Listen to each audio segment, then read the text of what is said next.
Episode की starting में एक स्ट्रॉन्ग वॉरियर को देखते हैं जो अपने ओपोनेंट्स को तड़पा तड़पा के मारता है और अब बोलता है अब बना मैं नया राजा। फिर वो अपने बाकी के ओपोनेंट्स को भी आसानी के साथ हरा देता है। वो एक्सट्रीमली पावरफुल था, फिर भी वो अपने ओपोनेंट्स को बचने का नहीं देता। वो निर्दयी होके मार देता है। सिर्फ ओपोनेंट्स को नहीं मारता, उसका जो पूरा एरिया था उसके ऊपर बॉम्बिंग कर देता है।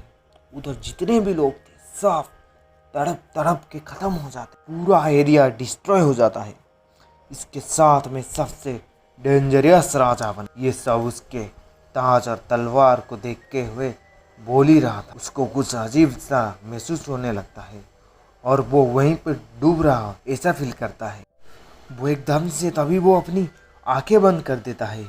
फिर वो अपनी आंखें खोलता है, देखता है उसकी आंखों के सामने जो यंग कपल होते हैं जो काफ़ी ज़्यादा खुश थे और वो कपल कहते हैं वेलकम आर्थर, मैं तुम्हारा पापा हूँ। रेनॉल्ड, ये तुम्हारी मम्मी है आलिस। ये सुनते ही उसे समझ आता है वो अभी एक नया लाइफ में रिवन हो गया है।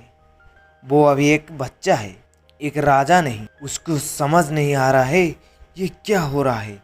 मैं इतने सारे जंग जीते, क्या एक बच्चे के रूप में रिबॉर्न होने के लिए? तभी उसके माता पिता उसको बहुत ज़्यादा प्यार करते हैं, जो उसे समझ नहीं आ रहा था आखिरकार ये मुझे इतना प्यार क्यों कर रहे हैं। जो भी हो, मैं एंजॉय तो कर रहा हूँ, पर ये जो बॉडी है मैं इसमें बहुत अनकम्फर्टेबल फील कर रहा हूँ। मुझे इससे बाहर निकलना है। अभी वो बिस्तर पर पॉटी कर देता है। उसकी मम्मी उसका काफ़ी अच्छी तरीके से केयर कर रही थी। ये सब चीज़ें आर्थर के लिए काफ़ी स्ट्रेंज था। तभी वो कुछ ऐसा देखता है जो कि उसका होश उड़ा देता है। जो उसका फादर था, उसके बॉडी की ऊर्जा कुछ मैजिक कश करता है। उधर एक बड़ा सा पत्थर था, उसको अपने हाथ से टुकड़ों टुकड़ों में कर देता है, पर एक छोटा सा पत्थर आके रेनॉल्ड के सर पर लग जाता है। तभी आलिस उसके हीलिंग मैजिक से रेनॉल्ड को हील कर देती है।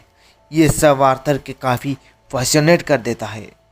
वो इसे न्यू वर्ल्ड के लिए काफ़ी एक्साइटेड था और तभी जो रेनॉल्ड था बड़े बड़े बीस्ट, बड़े बड़े मॉन्स्टरों को अपने मैजिकल पावर से हरा देता है। आर्थर के लिए ये सभी नया था, तो वो उसके पास आसपास में जो हो रहा है उसे नॉलेज गेन कर रहा होता है।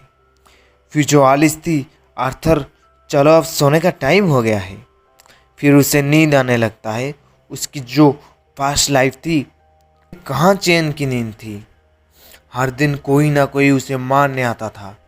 बीतता रहता है और वो धीरे धीरे बड़ा होता है। शीशे के सामने जाके पहली बार उसके फेस को देखता है। तो ये है बेबी आर्थर। सच बताऊं तो अभी मैं इतना ज़्यादा कंफर्टेबल नहीं हूँ इस बॉडी में। फिर उसका सोने का टाइम हो जाता है। आलिस उसे प्यार से सुला के अपने काम करने के लिए जाती है। लेकिन जो हमारा आर्थर है वो नहीं सोता। वो चुपके से आगे बढ़ता है, मम्मी के पीछे से होते हुए लाइब्रेरी में घुस जाता है। वो एक बुक निकालता है, नॉलेज ही पावर है, कैसे भी करके इस दुनिया के बारे में जानना होगा।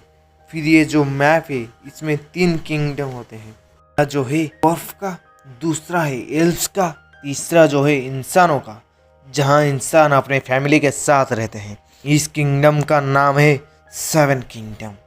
फिर वो एक दूसरा बुक निकालता है जो था मैजिक का। उसे पता चल जाता है कि वो जहाँ पहले एग्जिस्ट करता था वहाँ से ये जगह अनडेवलप है, पर यहाँ एक कमाल की चीज़ है जो है माना पावर। माना जो है इंसान के अंदर एग्जिस्ट करता है। उसकी मदद से वो मैजिक स्पेल कर सकते हैं। ये जो माना को कंट्रोल करने का एबिलिटी है नॉर्मली 100 बंदे में से एक बंदे में मिलता है। इसको 2 भागों में बताया गया है। पहला है ऑर्जिमिटेनेशन और दूसरा है कंजूरिंग। ऑर्जिमिटेनेशन में जो माना है बॉडी के पावर को एनहांस करता है, जो बॉडी की एक वेपन की तरह काम करता है, और दूसरा जो है अपना माना को कंट्रोल करके किसी के ऊपर कंट्रोल कर सकता है। आर्थर को धीरे धीरे सब समझ आ रहा था। माना को कंट्रोल करने के लिए जो इम्पोर्टेंट एरिया है वो है माना कोर। बॉडी के जितने भी माना है वो सब एक जगह पर आके इकट्ठा होता है। जो इस पर काबू कर लेता है वो आगे जाके स्ट्रॉन्ग मैजिशियन बन जाता है। उसके पास्ट लाइफ में भी ऐसा कुछ कॉन्सेप्ट था, वो वहाँ इसे मास्टर कर लिया था।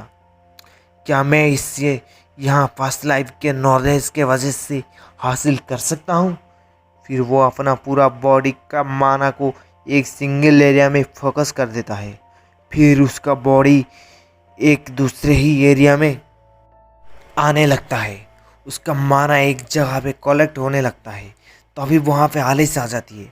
आर्थर, तुम यहाँ अकेले बैठ के क्या कर रहे हो? शायद तुम्हारा फैन गीला हो गया है, चलो तुम्हारा डाइवर चेंज कर दूँ। और ये सब चीज़ें आर्थर को बिल्कुल भी नहीं अच्छी नहीं लगती। फिर दिन ब दिन बीतता रहता है। 2 साल बाद का सीन दिखाया जाता है जहाँ पे आर्थर आज तक स्माइल नहीं किया है, जो आलिस को चिंता थी। फिर रेनॉल्ड अपने बेटे को तलवारबाजी सिखा रहा था। इस वजह से आलिस गुस्सा हो जाती है रेनॉल्ड के ऊपर। बट उसके बाद आलिस आर्थर को मार्केट घुमाने ले जाती है और आर्थर को मार्केट जाना बहुत ज़्यादा पसंद था। जैसे वो मार्केट में घूमता उसे अलग अलग चीज़ें देखने को मिलता, जैसे कि वेपन्स, क्रिस्टल, अलग अलग मैजिक शोज़। यह आर्थर के लिए काफ़ी ज़्यादा मज़ेदार था।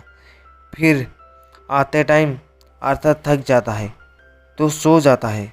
उसको काफ़ी लाड प्यार से पाला जाता, जो उसके लिए नया था, क्योंकि उसके पास्ट लाइफ में ऐसा प्यार उसे नहीं मिला था।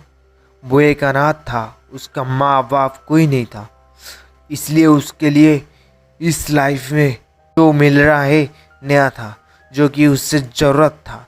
उसके बाद देखते हैं आर्थर अपने पापा को ट्रेन करते हुए देखता है। रेनॉल्ड अपने माना पावर से पूरे एरिया को मिल के रख देता है। ये देख के आर्थर काफ़ी ग्रेटफुल होता है। तभी आलिस आती है। आर्थर, चलो तुम्हारा सोने का टाइम हो गया है, जो कि आर्थर को बिल्कुल भी अच्छा नहीं लगता। जैसे ही आलिस उसे बुक सेल्फ के आगे से लेके जाती है, वो फिर से वो बुक को पढ़ने की जिद कर रहा है था। आलिस बोलती है, नहीं नहीं, तुम अब सो जाओ। पर आर्थर का जो प्यारा सा मुंह, उसे देख के आलिस पिघल जाती है। और फिर फाइनली आलिस बोलती है, जाओ पढ़ लो, फिर सोना पड़ेगा। और आर्थर इस बार एक सिंगल पॉइंट में फोकस कर रहा था। उसको बॉडी में जितने भी माना है उसे एक जगह इकट्ठा कर रहा था। उसको समझ में आ गया था माना कंट्रोल में वो बहुत ज़्यादा क्लोज है। वो और ज़्यादा फोकस करने लगता है और फिर एक बहुत बड़ा धमाका हो जाता है। रेनॉल्ड आलिस को बचाने के लिए सामने आ जाता है। धमाका इतना ज़्यादा पावरफुल था कि रेनॉल्ड का पीठ जल रहा है।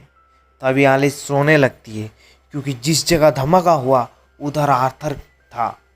दोनों भागते हुए जाते हैं घर के अंदर।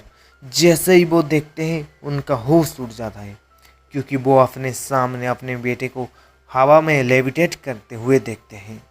आर्थर के बॉडी के सेंटर में एक ब्राइट लाइट शो हो रहा था और रेनॉल्ड समझ जाता है उसका बेटा इतना कम उम्र में माना को कंट्रोल कर लिया है। और तभी आलिस बोलती है, हमारा बच्चा नॉर्मल बच्चा नहीं है। फिर आर्थर नीचे आ जाता है। फिर वो जैसे मम्मी डैडी के पास तरफ आगे बढ़ता है, एकदम से जो वुडन सीट था उसके ऊपर गिरने लगता है। आर्थर को लगता है यही उसका अंत है। यहाँ पर वो जो रेनॉल्ड था भागते हुए आके वुडन सीट को उड़ा देता है। और फिर आलिस और रेनॉल्ड आर्थर को पकड़ के रोने लगते हैं, काफ़ी ज़्यादा इमोशनल हो जाते हैं। पर आर्थर को ये सब चीज़ें उसे अजीब लग रहा था, क्योंकि उसने अपने पास्ट लाइफ में ये सब इमोशनल फील कभी नहीं किया था। उसके लिए इतना ज़्यादा कोई इमोशनल हुआ नहीं था, इतना ज़्यादा कोई केयर कर रहा है इस दुनिया में। उसने बहुत सी चीज़ें देखा और जाना है जो उसके लिए नया है। और फिर आर्थर भी रोने लगता है। और इसके साथ ये एपिसोड यहीं पे ख़त्म होता है। अच्छा लगा है तो लाइक करें, सब्सक्राइब करें और दोस्तों के साथ शेयर करें।